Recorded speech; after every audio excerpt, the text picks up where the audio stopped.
Cedar's flat, scaly needles, but the way to remember for me is to smell it.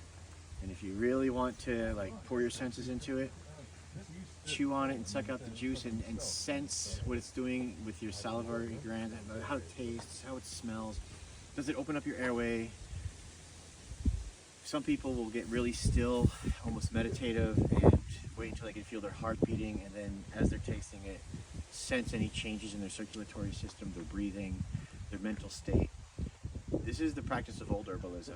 Before the research and the technology to communicate with each other so globally came about, we learned to pour our senses into something and get immediate feedback on how it affects us, right? And then you go to the library and take out any one of the books that existed, and it was usually outdated.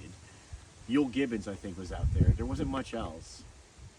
Mary Hutchinson, I think, she did a historical treatise on plants. That was valuable. But this is like in the 80s. There was a lot out there. And for good reason. You were chastised and maybe even legally put in danger if you were an herbalist. And so people had to hide their craft.